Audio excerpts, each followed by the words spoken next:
name is Abby. I am from Alger, Ohio. I have 8 years in recovery. Today, I'm a mother and a college graduate as of 2023. Abby, thank you so much for coming out here today Yeah. to Wings Recovery here in Kenton, Ohio. We're really appreciative that you were able to take the time out of your busy schedule to come out here and join us today. I want to start at the beginning. So, can you tell me a little bit about your childhood? My childhood was rough. Like most people, I was raised by a single mother. My dad was not in the picture at all. I barely know him now. She did meet somebody when I was 2 or 3, which is a great person. He raised me, everything was perfect. Unfortunately, that family fell apart after she had a couple of kids, and it just kind of took a turn for the worse. Not to throw them under the bus, but they had their own like hiccups and addictions that they don't really talk about, and they lived a pretty risque life is what I should say. So we were home alone a lot. They divorced, and my mom kind of lived her life the way she wanted to, so it was a lot of me and the boys were home by ourselves. A lot of stress. I started using because I was depressed. I didn't know where to turn to. I felt like I didn't have anybody. So, what was your first use like, and what did it do for you? Honestly, my first use was we did it on the back of a toilet seat at school. So that was my first interaction with anything illegal, I guess is what you should say. And I just remember not feeling like I didn't have no worries. I didn't have to worry about, oh my gosh, I have to go home and do this and do that. It was just, I was carefree. Can you share a story about how your addiction impacted your family, your friends, and your employment? I was a mess. I was a mess. Nobody trusted me. Everybody, when I went over to their house, they made sure everything was put away. I lost a lot of relationships with my brothers because I actually picked the drugs and that guy over my family. And my brothers, they only had, like they had me. So it really messed up the relationship there. Actually, employment, like I worked so much and I just maintained, I had 3 jobs at one point just to, for one, get out of the house, but, so I guess I was kind of lucky on that end. I wish I had the money that I did then now. Yeah, I actually, had every intentions on going to the Army and going to college, and that just went right out the door. So, How was your mental, physical, and spiritual health affected during your use?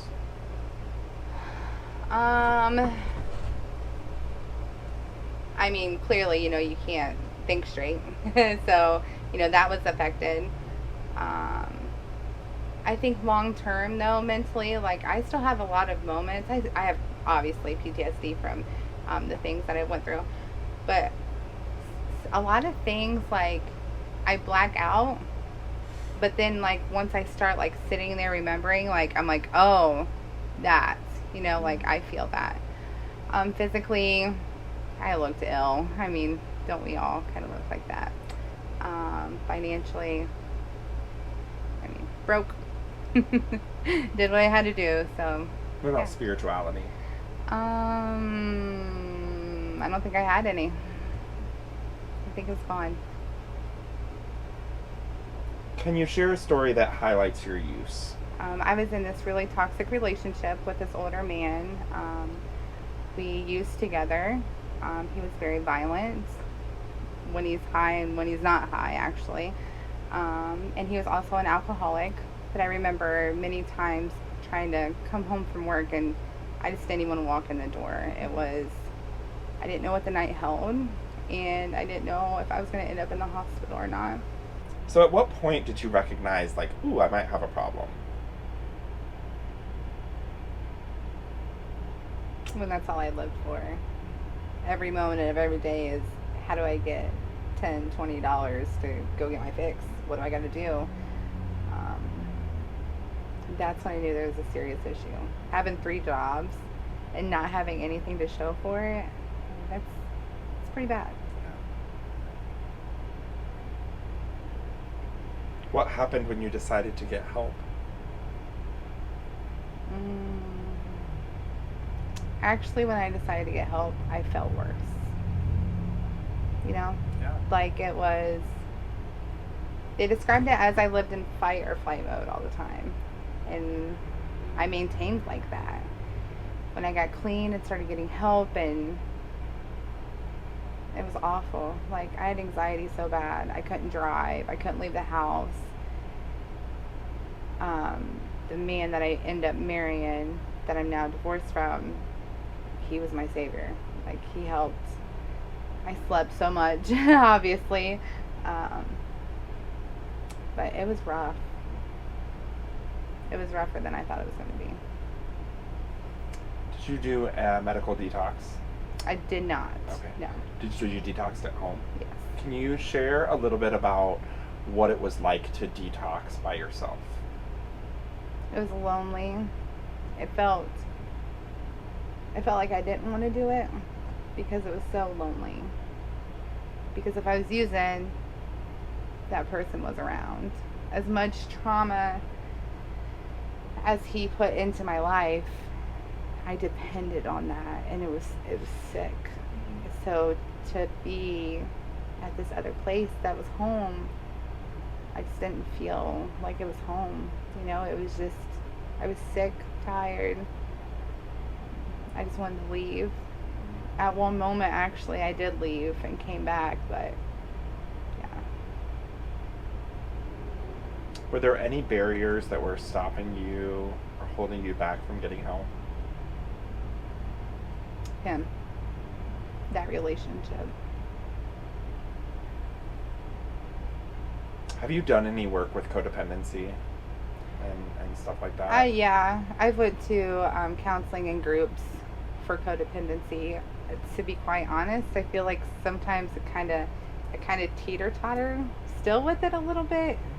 That's a little eye awakening. But I know I don't feel like it's at the level of being concerning or toxic. You know what I mean? I just see little signs and I'm like, oh, let's rethink that. So yeah.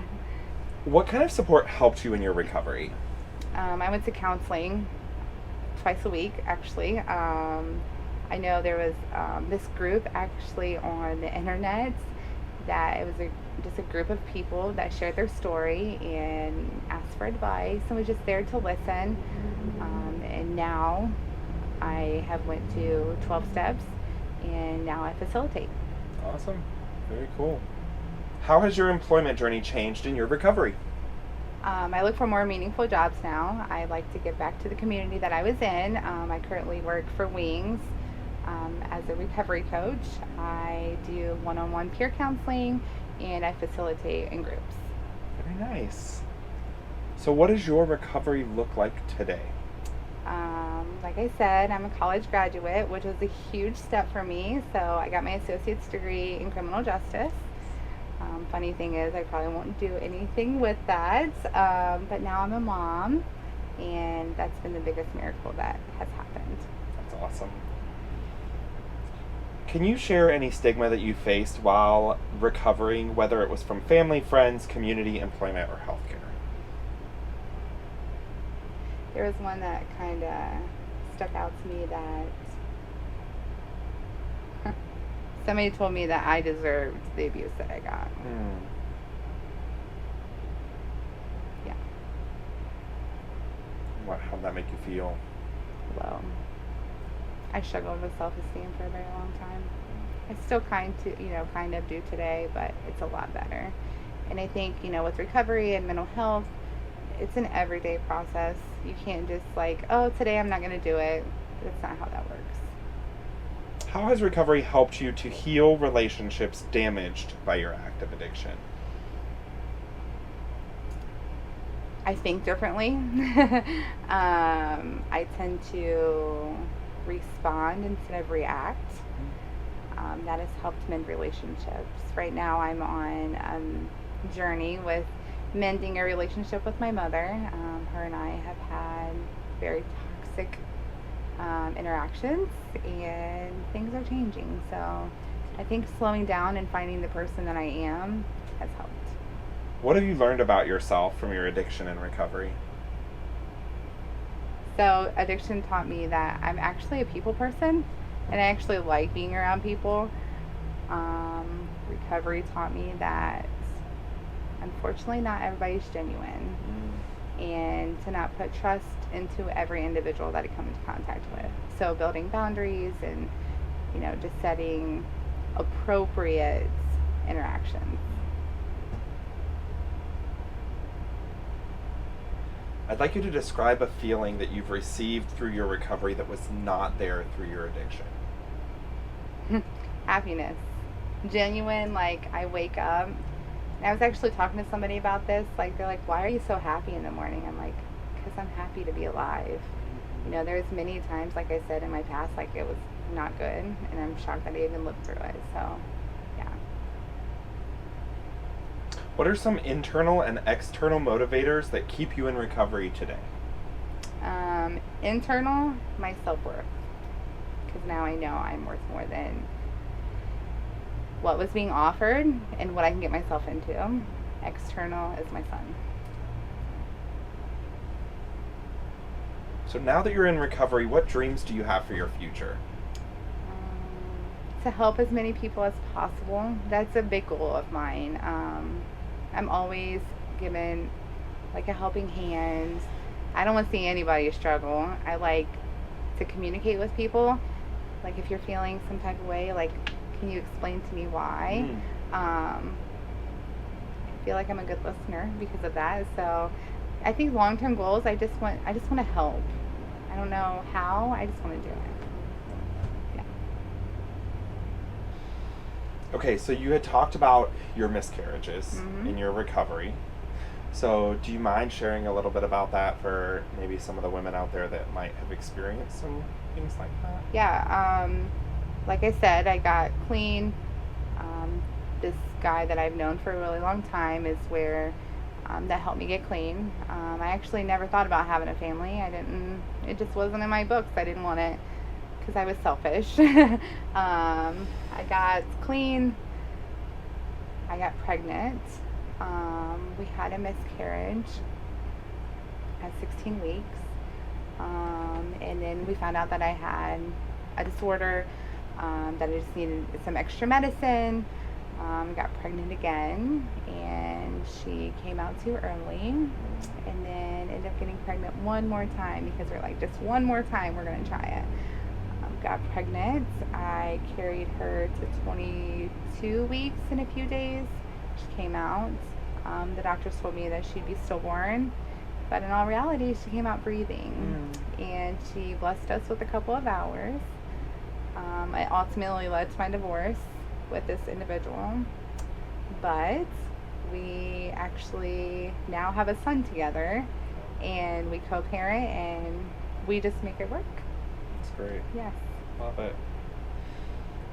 Tell us a little bit about your son. Oh gosh. He's just amazing. He was born at 39 weeks.